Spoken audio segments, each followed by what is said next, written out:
Hey guys, welcome back to the Grill Shack, and if you're new, come on in. Today's going to be another first, as today we are going to be making bacon.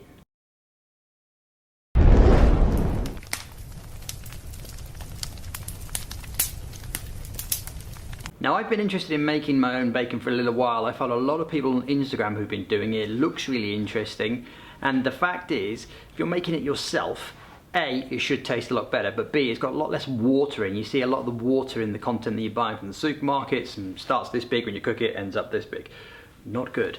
So when I put an order in recently with Angus and Oink for some rub, shout out to those guys because they're doing a fantastic job, I picked up their straight up bacon cure. I've also picked up a slab of pork belly, which I have expertly removed the rind from, and we are now going to see how you cure pork belly. Now, I've done a little preparation work here just to kind of move things along. Here is the cure, straight up bacon cure. Now on the back, it's got the instructions with regards to how much you should add depending on the size of the meat. So I've weighed this, and this weighs in at 434 grams, and based on the quick math, it needs 13 grams of the cure on this. You pop those in a Ziploc bag. Now, I don't want to waste any, so what I'm going to do, rather than trying to attempt to rub what is a relatively small amount of cure onto this piece of meat and putting it everywhere, I'm going to pop the meat in the bag, sprinkle this on top, jiggle it around a little bit, and then seal it tight. And the important bit obviously is to cover the entire meat, but also take all of the air out.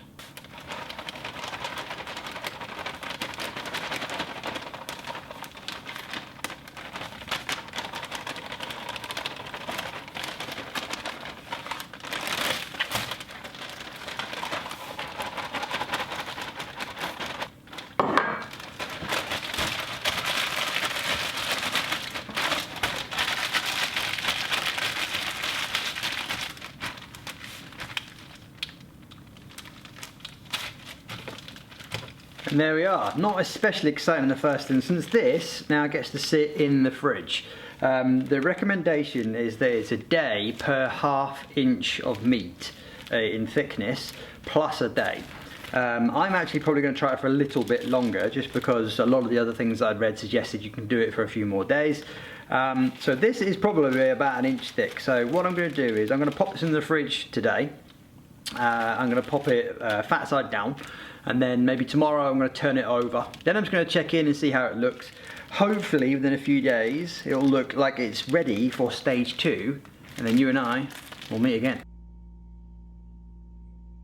We're back. A few seconds for you, 10 days for me. Originally I was going to leave it in for a couple of days as per the guidelines on the cure that I bought. But I did a bit of reading, and the general consensus seemed to be that you can't over cure it as long as you stuck with the correct level of measurements, which I did, and that the longer you could do it for within reason, the better. So I took the decision to leave it from weekend to weekend, and then I actually got a bit bogged down, so I didn't get a chance to take a look until today. But what I'm going to do now is I'm going to take it out of the fridge. The next stage is to rinse it all off, and then you need to leave it to dry. So I'll take that, rinse it out of the sink, and then we'll pop it on a rack, pop it back in the fridge, and I'm going to leave it until the weekend. And at that point, I'm hopeful that if it can be done by Saturday evening, maybe, might be able to use it Sunday morning for breakfast. Okay, here we go. This is the bacon, ready to go. This is a very big knife.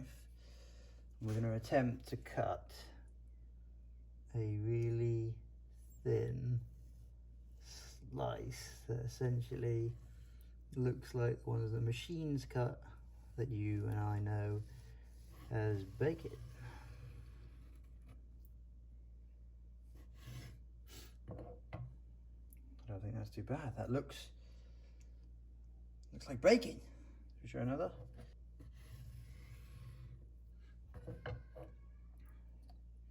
Oh, would you look at that? Ladies and gentlemen, we have bacon.